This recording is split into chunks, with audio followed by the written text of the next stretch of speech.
En el video de hoy seremos detectives del sistema nervioso. Presentaremos dos casos con sus respectivos síntomas e investigaremos cuáles estructuras del sistema nervioso, en especial del tronco encefálico y alguna estructura subcortical, se encuentran relacionadas con estas patologías. Vamos a verlas. Este es el primer caso. Un hombre de 76 años tuvo una especie de accidente. De repente, su brazo y pierna izquierdo se debilitaron y tenía problemas para hablar claramente. Cuando los médicos lo examinaron, encontraron que sus ojos funcionaban bien, pero tenía parálisis en un lado de la cara y debilidad en la pierna izquierda. También notaron que sus reflejos en el brazo y la pierna izquierda estaban más activos de lo normal y su respuesta al tocar la planta del pie era diferente de lo esperado. Tenía problemas en los músculos faciales y en extremidades, debilidad en la cara y en partes del cuerpo. Podría tratarse de un problema del sistema nervioso. Miremos, una de las estructuras del tronco encefálico podría estar relacionada. Vemos que la protuberancia se encarga de las funciones motoras gruesas y funciones sensitivas relacionadas con la sensibilidad de la cara. Pero ahora vamos con mayor profundidad sobre la protuberancia. La protuberancia o puente de variolo es una parte muy importante del cerebro que conecta a varias áreas. Esta está compuesta por células nerviosas, por vías que conectan al cerebro y por fibras. En el frente de la protuberancia hay una capa de fibras que se encuentran conectadas al cerebelo. Hay varias células en el puente. Estas se conectan al cerebelo a través de unas estructuras llamadas péndulos cerebelosos medios. En el puente se encuentran 4 de los núcleos de los pares craneales, desde el 5 hasta el 8, y es por eso que se dice que la protuberancia está relacionada con algunas funciones motoras y sensitivas. Ahora, veamos su ubicación y algunas de sus partes. La protuberancia se encuentra entre el bulbo raquídeo y el mesencéfalo.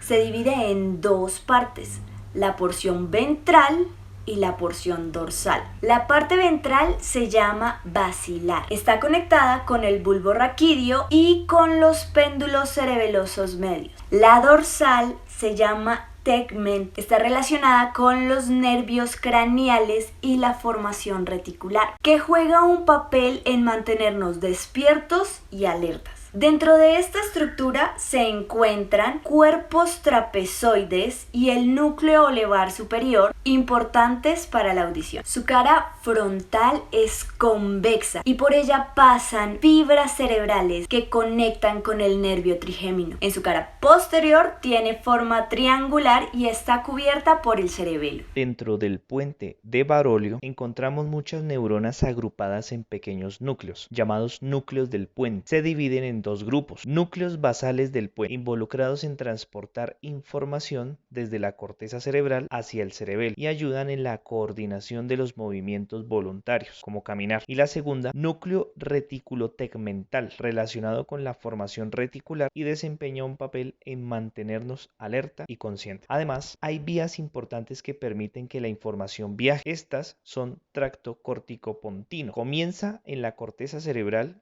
y termina en los núcleos del puente del mismo lado del cerebro. Tracto pontocerebeloso, que cruza al lado opuesto del cerebelo a través del péndulo cerebeloso medio. Es fundamental para la coordinación del movimiento. Y por último, está la sustancia blanca, que está conformada por dos tipos de fibras. Fibras transversales, que son parte de las vías que conectan los núcleos del puente con el cerebelo. Fibras longitudinales, que pueden dividirse en ascendentes, que llevan información hacia arriba, descendentes, que llevan información hacia abajo, y de asociación, que conectan diferentes áreas del cerebro. Como vimos, la protuberancia o el puente de Barolio cumplen algunas funciones que vamos a resumir. Primero, control de la cabeza y los músculos de la cara, como por ejemplo sentir la cara, movimiento de músculos, producir saliva o lágrimas. Segundo, ayuda con el movimiento de los ojos, nos permite sonreír, hacer gestos, mostrar emociones en el rostro. Tercero, ayuda a controlar el equilibrio y el sonido que entra a los oídos. Cuarto, forma parte de algo llamado formación reticular, que es una red que va por todo el tronco encefálico y ayuda a controlar acciones automáticas del cuerpo. Investigando con más detalles nuestro caso, vimos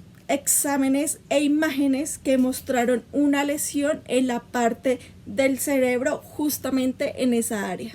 caso resuelto. Esta enfermedad se llama síndrome Miller-Gumbler. Este síndrome es causado por una lesión en la parte vertebral del puente de Barolio. Se caracteriza por la parálisis de un lado de los nervios faciales y o del nervio abductor, acompañada de debilidad en el brazo y la pierna del lado opuesto. Bueno, en este momento les presentaremos un caso de una paciente de 60 años, los cuales sus familiares han estado bastante preocupados porque notan cambios en su memoria desde hace unos 5 años atrás. La paciente empezó con pequeños despistes como olvido de mensajes o repetirlos varias veces porque creía que ya los había dado. Luego empezó a olvidar artículos del mercado, empezó a necesitar ayuda para sus tareas bancarias y por último sus familiares notaron que la paciente había tenido cambios afectivos, como presentar sentimientos de inutilidad, de frustración y de tristeza. Si la persona está teniendo problemas cognitivos y de memoria, podría tratarse de una afectación en una estructura subcortical llamada hipocampo. El hipocampo hace parte del sistema límbico. Se llama así porque su forma parece un caballito de mar. El hipocampo se encuentra en el interior de los lóbulos temporales y se compone de 3 partes: el hipocampo como tal, el giro dentado y la corteza subicular o subículo. Está conformado por células piramidales. El hipocampo tiene algunas capas de tejido que son la capa plexiforme, que es la más externa, la capa oriens, la capa piramidal, la capa radiada y la capa lacunoso-molecular. De igual forma, el hipocampo se divide en 4 regiones: región 1, o también llamada CA1, región 2, CA2, región 3, CA3 y región 4, CA4. Las células principales del giro dentado son las células granulosas que tienen axones llamados fibras musgosas, que se conectan con las células piramidales en la región 3, CA3 del hipocampo, pero también contiene algunas células piramidales que están debajo de las células granulosas en una capa llamada capa de células polimórficas. En el exterior de esta capa hay otra capa llamada capa molecular. La capa molecular del giro dentado está formada por fibras nerviosas que llegan desde el hipocampo. El hipocampo recibe información de varias partes del cerebro por diferentes vías, como lo son vía perforante lateral y perforante medio. Proviene de la corteza entorreal relacionada con el olfato, la vista y el oído. Banda diagonal de Broca ayuda a que el hipocampo se comunique con otras partes del cerebro al momento de recibir información. Corteza prefrontal. Esta área del cerebro evita señales al hipocampo involucradas en el pensamiento, la toma de decisiones y las emociones. Bueno, algunas funciones del hipocampo son ayudarnos a aprender y recordar cosas, ya que se recibe información y la convierte en recuerdos duraderos. Además se relaciona con la memoria del trabajo, la memoria implícita y la memoria declarativa. Algunas partes específicas del hipocampo pueden influir con la agresividad y la rabia. Estas están conectadas con la regulación de hormonas y las funciones endocrinas. Como la mujer de nuestro caso está presentando problemas de la memoria, podemos deducir que la estructura que está siendo afectada en este momento sería el hipocampo.